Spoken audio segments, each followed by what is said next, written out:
as I say, I'm really here under false pretenses. This is not a keynote speech because my connection with this project is that of a father figure or even perhaps a grandfather figure, in that I was partly responsible for the scientific development of two of the project leaders, Raphael, of course, but also Kimmo Kaski, who I hope will be with us later. The real keynote speech you will have to get from Raphael, because things have developed enormously since the days when I was interested in these issues. I was interested in the development of network-related effects in physics, but of course when we come here we discover that people are talking about complex systems which go through biology, medicine, mathematics, sociology, as well as physics. And the thing that I see the emphasis on is that the methods of physics can be used so much more widely amongst these other phenomena.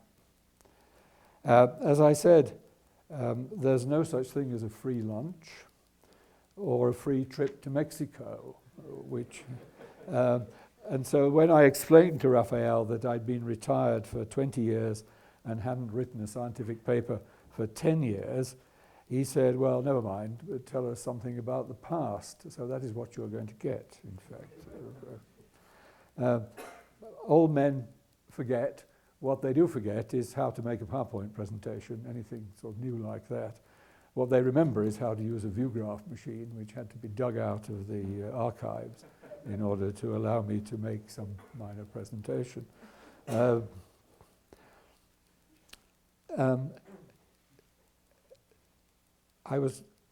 I also told Raphael that I wasn't clear what I should talk about, he said talk about networks. So I'll see what I can do. Networks are a much simpler but necessary component of the complex systems which I know you all study. So what about networks? I mean, they can be approached from a number of points of view. Essentially, what they are a bunch of points, vertices, nodes, sites, whatever you call them, connected by lines, edges, bonds, whatever you like to call them. And as a mathematical model, that's quite clear, but obviously the details depend on the way in which they are arranged, the way in which they are connected.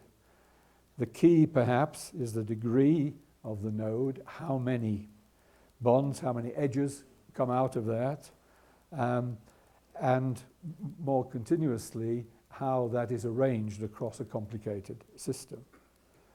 Mathematicians favor things like the random graph model, where you specify a distribution of the number of sites and the number of nodes and the number of connections, and do an average over them. Okay. Of course, nowadays also you can computer generate networks, and in the days which I'm thinking about talking about, and until quite recently, of course, computers were not available for this sort of thing, so that one's attention was based on attempting to solve models for which you could make some algebraic progress. There are other ways of building networks. You can actually build them, for example.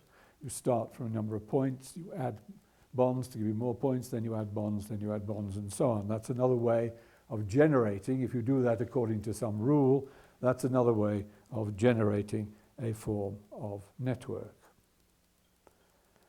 Of course, there are many real examples of networks which are important. The power grid, for example, is an important network on which we all rely. The internet is a network of computers joined by communication lines. And the internet, in fact, although it's not quite synonymous, allows us to have a World Wide Web, which is again the same connection, which is based on the internet, but which really is a network of sites, of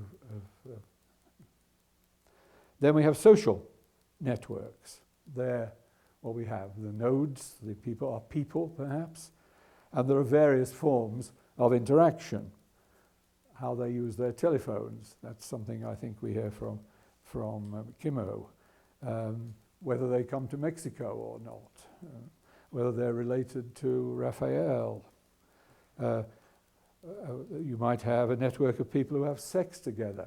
I'm not sure anybody's studied that one yet. There is a French film called La Ronde, which you may remember from the 1960s, which would make a good start for such a network.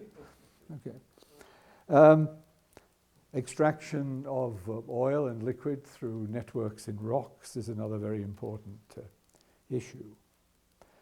Physics, on the other hand, has partly come at it from statistical mechanics, because statistical mechanics, in its interesting form, relates to the interaction between components and the way in which those components are arranged and the way in which the interaction between them goes is important.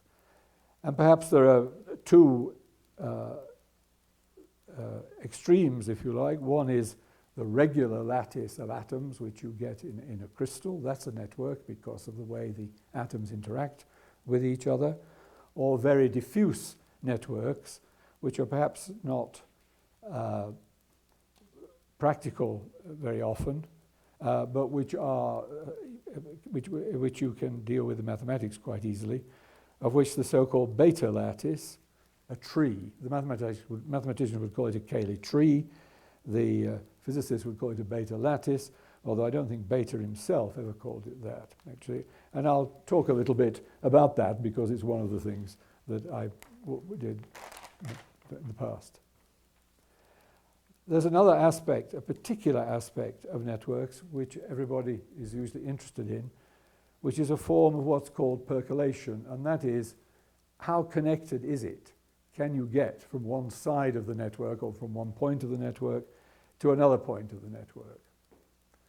And percolation is the question of whether there is a transition due to some change in the system whereby you break it down. So if you cut enough bonds in the power network, will everybody lose their electricity? If you cut enough wires between computers, will the internet go down? If you block enough tubes in the oil supply system, will that prevent all sorts of flow? Okay. So one can think of this quite easily if you start from the simple lattice, right? We're a regular range of points which have something on them. Okay. And then suppose you take out one or two, then clearly it's all still connected. There's just a few holes in it. But if you go to the other end and start with a completely empty lattice and put a few points in, then they're clearly not connected. So as you gradually increase the number you put in, or as you gradually increase the number you take out, there must be a moment when you go from having a connectivity all the way across the system to not having a connectivity across the system. And that's called the percolation limit. Just think about that for a minute for a magnetic system. A magnetic system, for those of you who are biologists, is of course very interesting from a physics point of view, but it's also, in its simplest form, very easy to model, because all you have is a set of little magnets which are interacting with each other, and all the interesting properties come from the way in which those little magnets interact with each other. If you think about the question of whether, if you put little magnets everywhere, and they interact only with their neighbors, whether you interact when you start taking them out, you realize that what you need to have left is a large cluster of atoms which is connected. And in order for the atoms to be connected, on the whole, they have to have two neighbors. One won't be enough because it just sticks out. Okay? So if there are, on average, Z neighbors in the system, in order to get a connected thing, you need a concentration of 2 over Z. And that turns out to be not a bad approximation. If, on the other hand, you think about cutting the bonds, okay, and there are Z neighbors, a bond has at its end Z minus 1 connections. Okay? So as long as there's one of those, you're on part of a network. So if you start cutting bonds, the critical concentration is 1 over z minus 1, and that's about right as well. So this question of whether you have a continuous large cluster, whether you can, in a network, get from one side to the other, is a very crucial practical question, but also a rather interesting mathematical question. Now, as I said, I had no new things to tell you about. So I thought I'd tell you about some very old things. And I'll start with a paper that I wrote 60 years ago. And I wrote it with a man called Walter Marshall, whom was a postdoc as well at the time, who actually went on to be very famous in the end because he ran the British electricity distribution system. He was a key ally in helping Margaret Thatcher to defeat the miners. And he fell spectacularly from power because of his unending promotion of nuclear power, which the financial people would not buy. But in those days, Walter and I were just postdocs at Harwell, interested in the way in which magnetic crystals scatter neutrons. After the war, that period, this was a new technique, and there were lots of things to do. Now, Walter had been Pyle's student in Birmingham, and Pyle's, of course, had made with beta in the 1930s a very simple model of the ordering in magnets.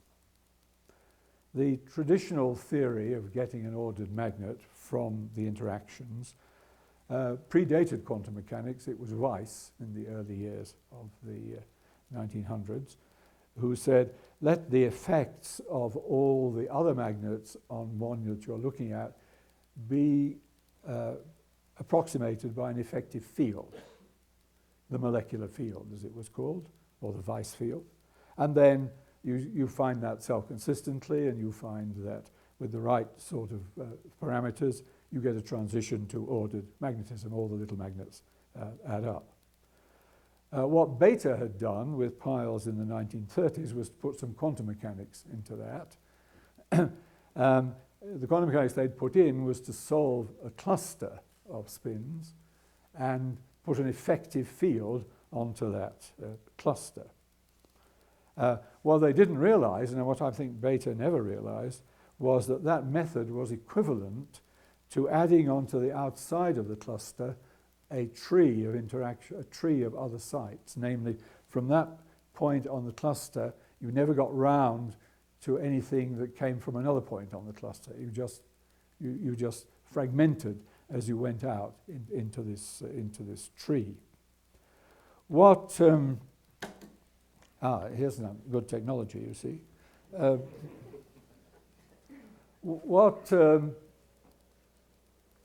What they didn't realize, I suppose, was at the time, was that you could just deal quite simply with a bond. You don't have to deal with a whole cluster thing.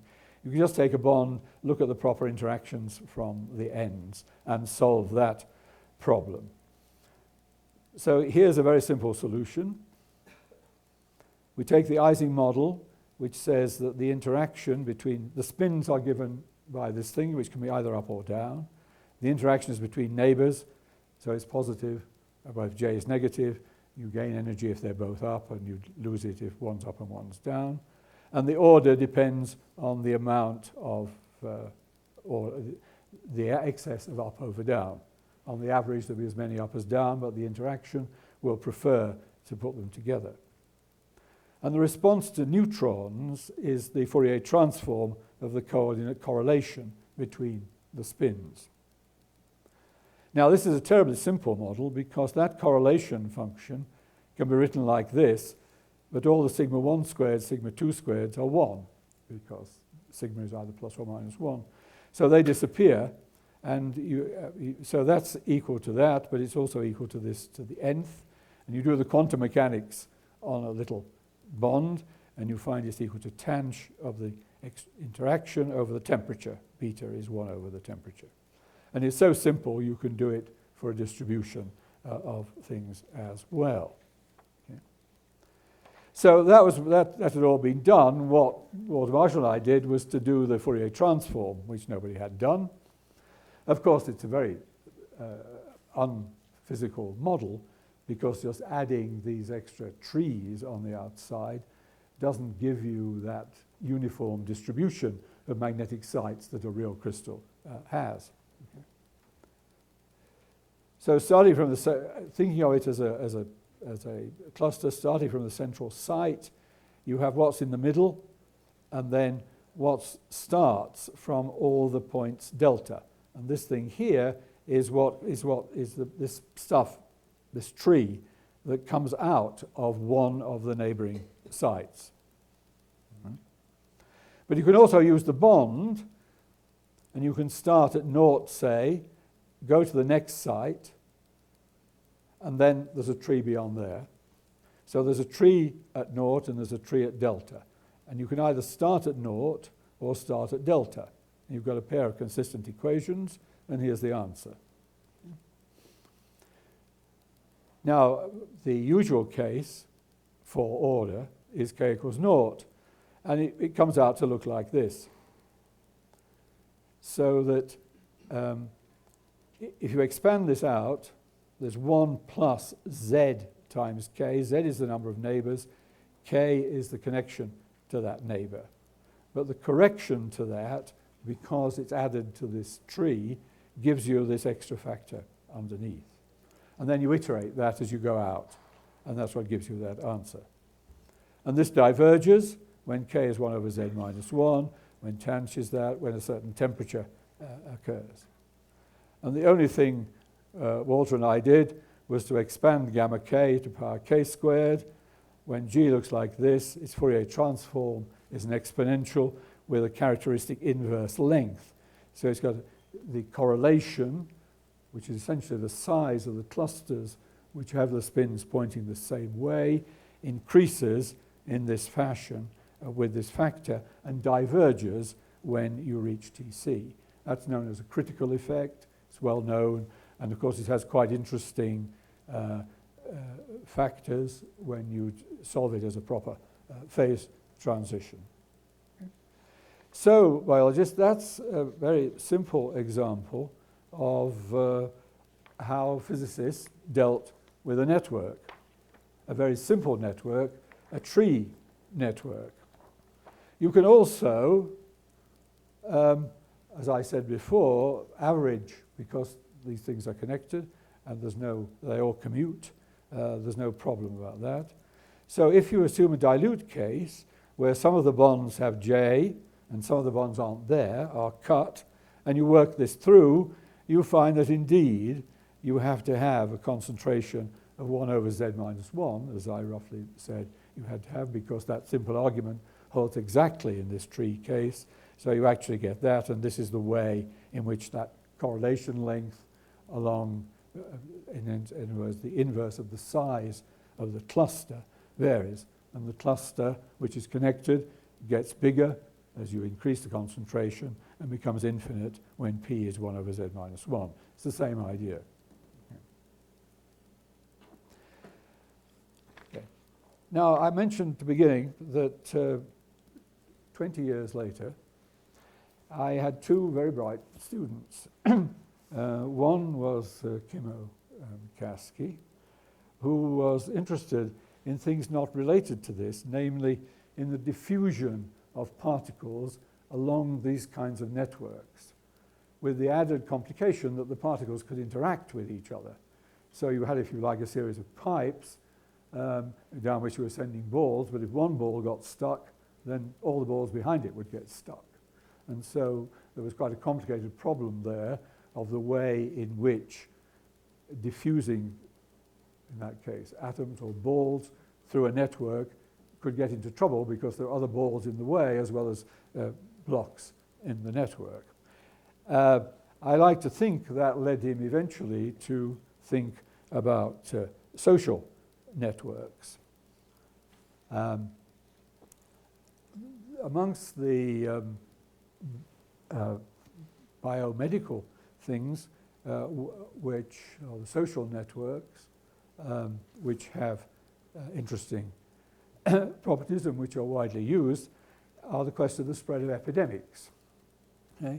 For an epidemic, you need to have an interaction between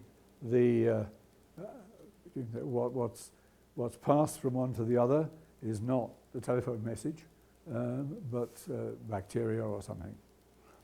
And of course, one way of stopping that is to vaccinate people so that there are blocks in the system. There are points which not only will not communicate, which will prevent others from communicating through that path.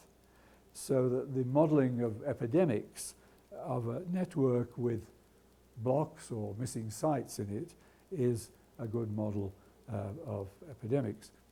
And it was those sorts of things that Kimmo was interested in, and no doubt he'll tell us more about that if he manages to shake off the flu and get here.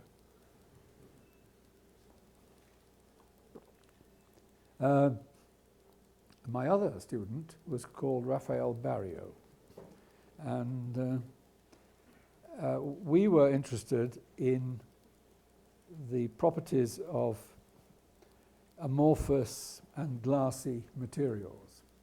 Now, that of course is quite an interesting problem, both experimentally and theoretically. It's important experimentally.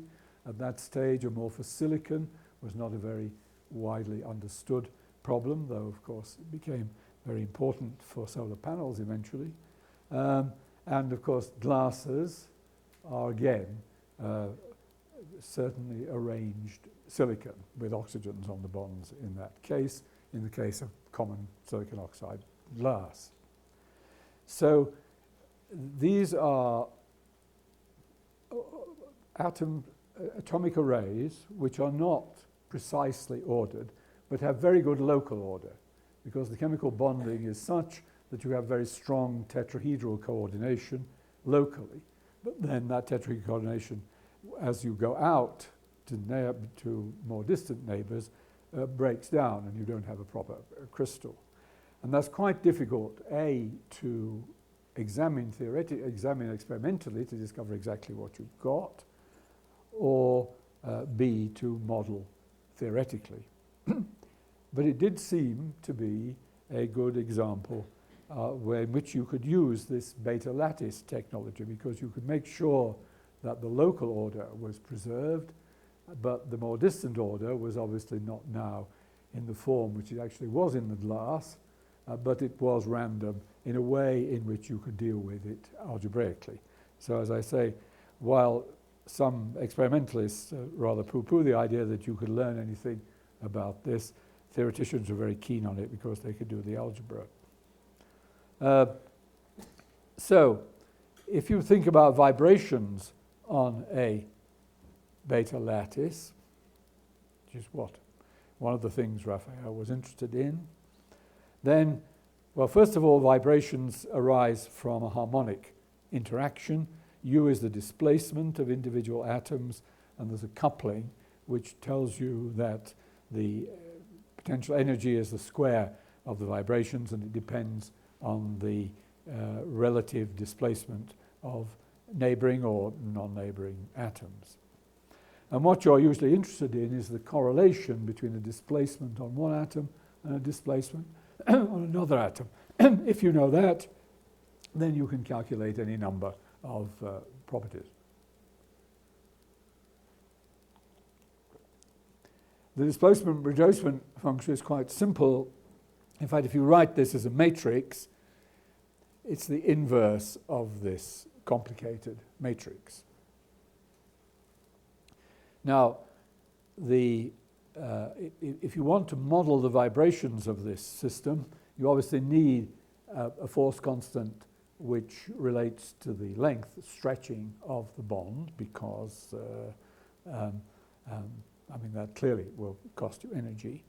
But also it's clear that if you want to distort the tetrahedra, that also is going to cost you energy. And that's more difficult to model because it means with a force that's an angle-dependent force.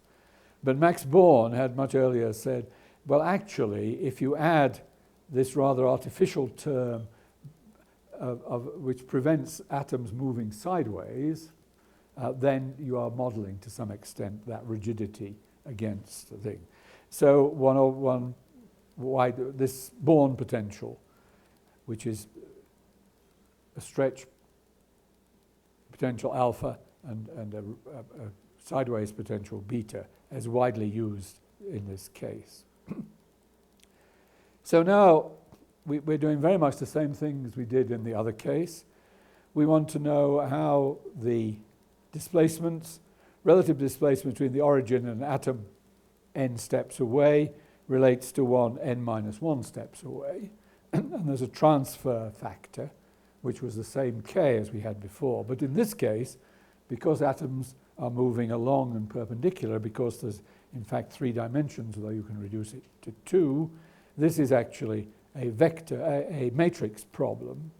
And the geometry of the tetrahedron puts in factors of 3 and 1/3 and root 3 and all sorts of things. But essentially, if you divide this into displacements along the bond and displacements perpendicular to the bond, then you get a 2x2 matrix here with these geometrical factors and 2 transfer terms which depend on the way you transfer motion along the bond and transfer motion perpendicular to the bond. And if you follow all that through, it's just like it was before, except this K is now this matrix. And you have a very nasty equation here to take the inverse of. Okay. And there's quite a lot of complicated algebra there. But if you, for example, simplify it by taking only stretch modes, then you get nothing related to transverse motion. You get something very similar to what, what one got before. This is for a binary lattice where individual atoms are moving, neighbors are moving against each other, say in gallium arsenide or something like that. And you get a very simple formula, although, of course, the K and the G are all interrelated, and you need to find a complicated self-consistent equation if you want to find the actual values. So what Raphael did was a real tour de force. And that is, the experimentalists, one of the things that they could measure quite easily in glasses is the Raman spectrum. The Raman spectrum depends on the electric field of the initial light, the electric field of the reflected light, and it's known in these materials that the Raman active bit is the stretch mode. The situation is a bit more complicated than that because it's clear if you think about one of these bonds and thinks about the transverse motion, it actually depends on the way in which these triangles of bonds which are sticking out of the end relate to each other from one end to the other. It's called the dihedral angle. It's something which the experimentalists are very keen on. So, Raphael did this calculation, and after 27 pages of algebra, we came to this result. And we were so disgusted, we've never published it. Oh, sorry. Because it seems obvious, but you can't think of any obvious way of getting it, if you see what I mean. It's obvious because if you just take the linear terms, this is what you get, 4/3 K parallel, 8/3 K plus, depending on that dihedral angle. Okay. If you look at the way in which the first step goes beyond there, as with the other case, you get a correction to that. So this term on top would certainly appear like that. But then in order for it to look like this, you've got to iterate that, not iterate this and then iterate this, but iterate the sum of the two. And as I say, we never really worked out. Did we, Raphael? Yes. I've got the notes here. It's in page 28. Okay. Well, I hope that gave you some idea of the way physicists used to play with networks. They used to play with it because in those days one had very limited access to computers, and one favored systems, albeit bad approximations, which were subjectable to algebraic solution. As I said, there are many ways in which these sorts of systems can be complicated. Okay? And some of the things that you know about here certainly involve that. If you get complicated molecules, for example, you can ask questions about whether they're rigid or not, whether such a network of sites, because of the way in which the bonds form, actually make it floppy so that it falls apart, or whether you get a rigid network. You can add motion to systems in the network. You can, through computer simulation, create networks which are much more practical and much more like real systems. But if you're my age and still using a view graph, well, I still prefer to use beta lattices and try and solve my problems algebraically. So with that, I think I should hand you over to somebody who knows about complex systems, which I don't. Thank you very much.